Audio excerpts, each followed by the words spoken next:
I purchased this Glock 26 in 1999. It was slightly used. It only had a couple hundred rounds to it at that point.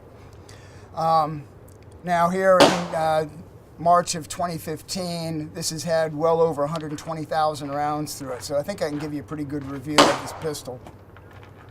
This is what's called the baby Glock, or the mini Glock. It is the smallest of the Glock frames, and it is meant for obviously concealed carry. It's right on the edge of what you can get by with in pocket carry. The length and height dimensions are certainly okay for pocket carry, but it is very slightly thick for that.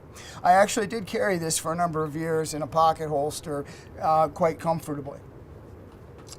When we're talking Glock, of course, the reliability is unquestioned, and the simplicity is there also, and that's why I really like Glocks. The ability to field strip it very quickly by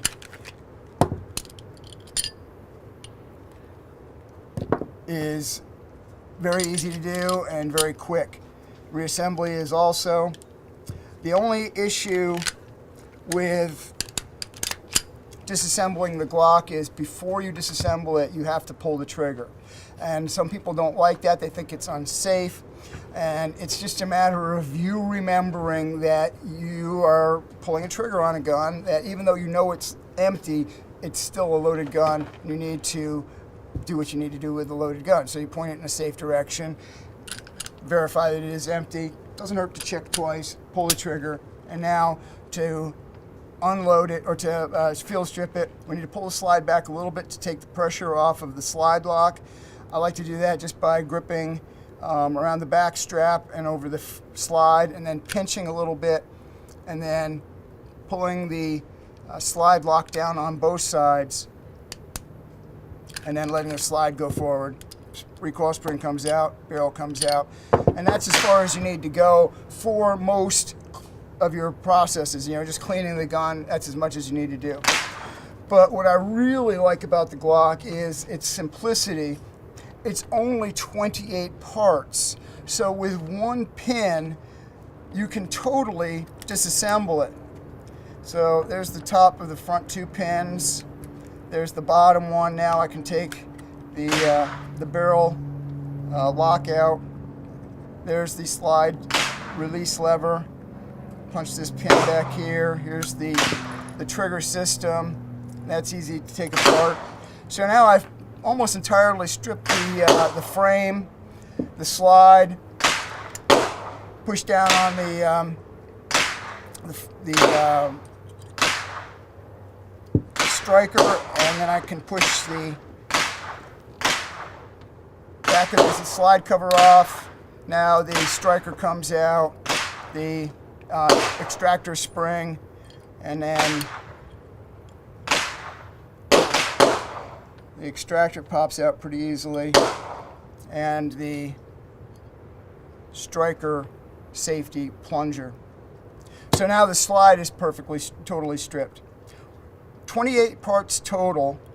One tool takes it all apart. You can see it comes apart very quickly and easily. Goes together the same way.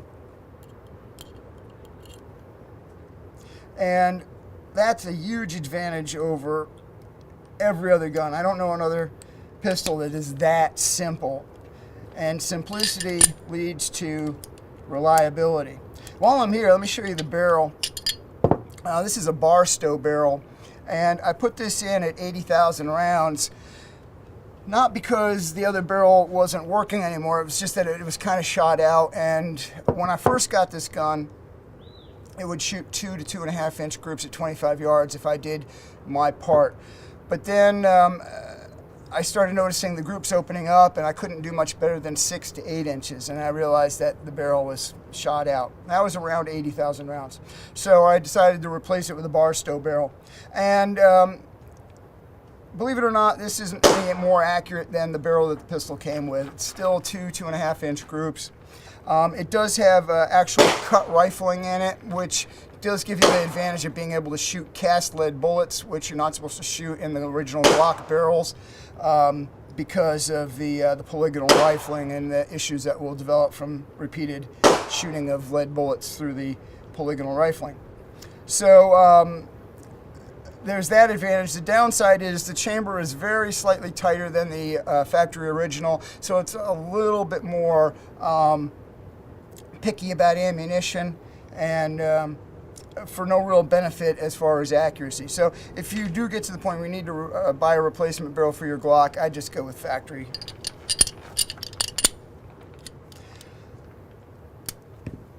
Another nice thing about the Glocks that you don't get with a bunch of the wide variety of small concealed carry pistols is while it comes with a 10-round magazine, it will also take the 15-round magazines of the Glock 19, and it will also take the 17-round magazines of the Glock 17, and of course the 17-rounder with the +2 extension on it, and it will also take the 32-round magazine. So yeah, you're not going to carry the pistol this way, but if you need extensive firepower, the ability to put a lot of rounds down range without reloading, this is handy. Now you're saying, Peter, that's ridiculous, why would you ever need that?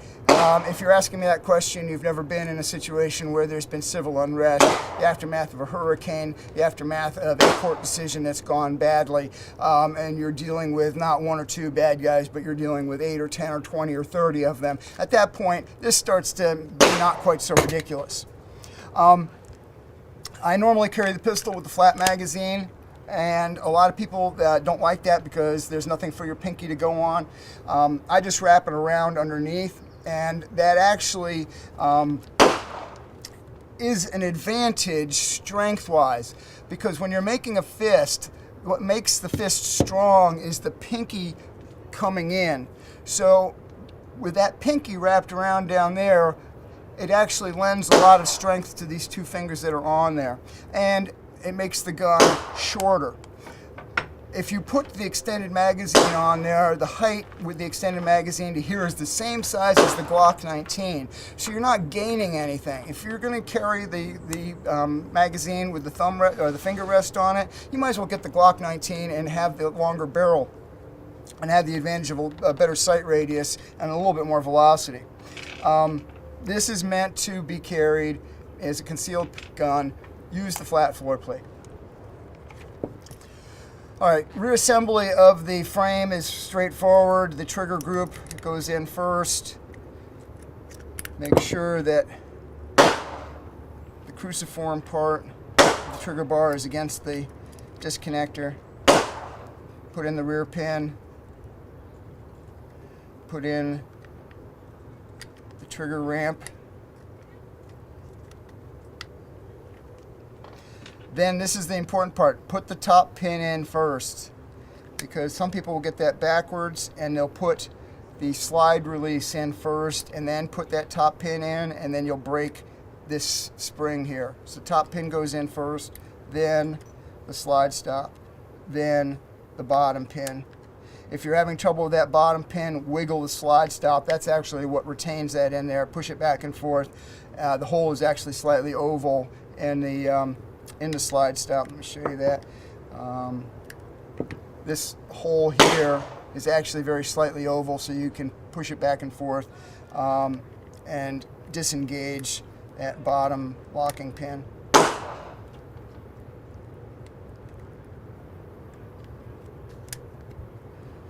Once that's in, it's always a good idea to pull up.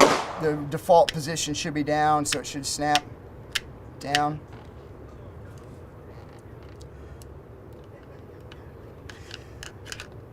The Glock is an amazing pistol, whether it's the 26 or any of the other models. They're all pretty darn good. They're not perfect, though, despite their advertisement. The worst thing about the Glock is the grip.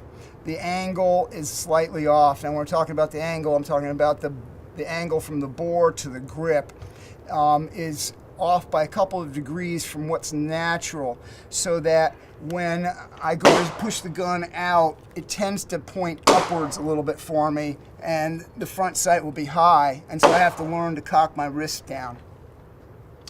That can be mitigated somewhat by doing a grip reduction. So about 7 or 8 years ago now, I did a grip reduction. So I filled the hollow space in the back strap with epoxy, and then I ground down the hump, which is the real culprit for pushing the muzzle up high, and then did some other rounding on it. And if you do that, it's going to void the warranty on your pistol, but I'll tell you, I've done it on all 3 of my Glocks, and they get extensively used. My other 2 Glocks are student loaners.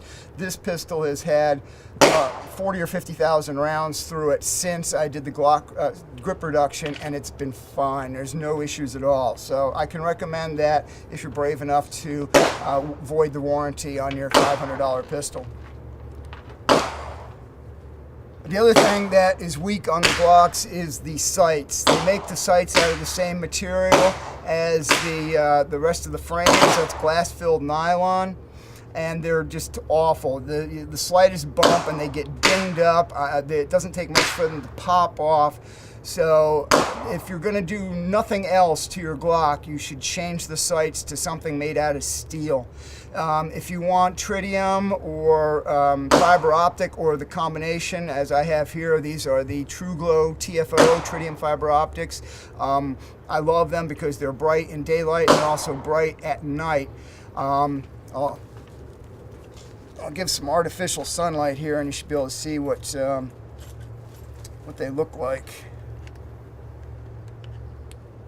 All right, and so you can probably see that those have jumped out at you a little bit. So they're very fast to pick up. They're good at night because of the tritium.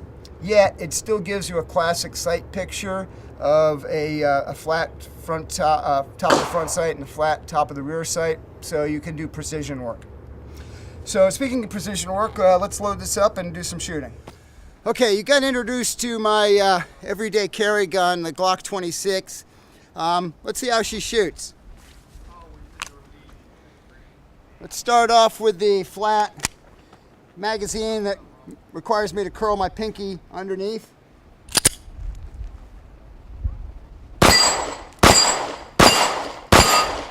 Seems to work okay. I got a B-27 up there. Let's see if I can get some headshots on it.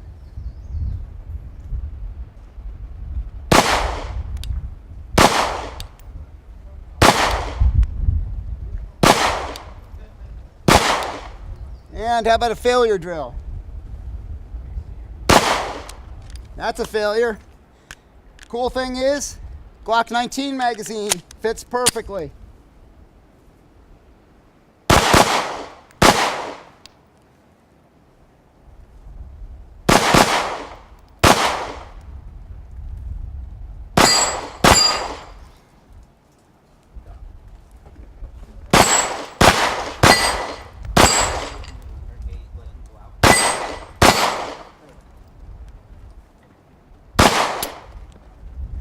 Older magazine, failed to lock the slide back. That's pretty common with Glocks.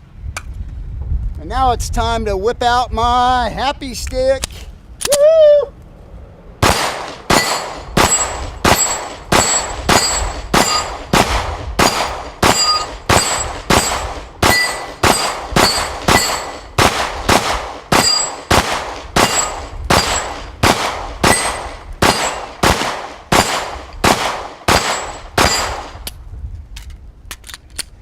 Pretty obvious we've been together quite a while. We fit like a hand in a glove.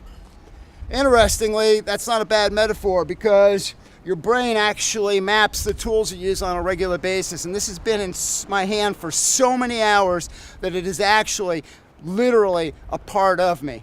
Okay, so I retrieved the B-27 target that I shot with my Glock 26. The range was 17 yards, and I did some deliberate headshots here, so you can see the gun is certainly capable of reasonable accuracy. Headshots at 15 yards is a pretty good trick.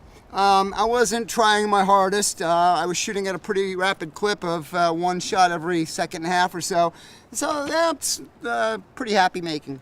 And then I fired a little faster at the body, and did okay, but then I pushed a little bit, dropped a shot here, dropped a shot there. at these kind of distances, once you get out to 15, 20 yards, the smallest mistake is really amplified. So something to watch out for.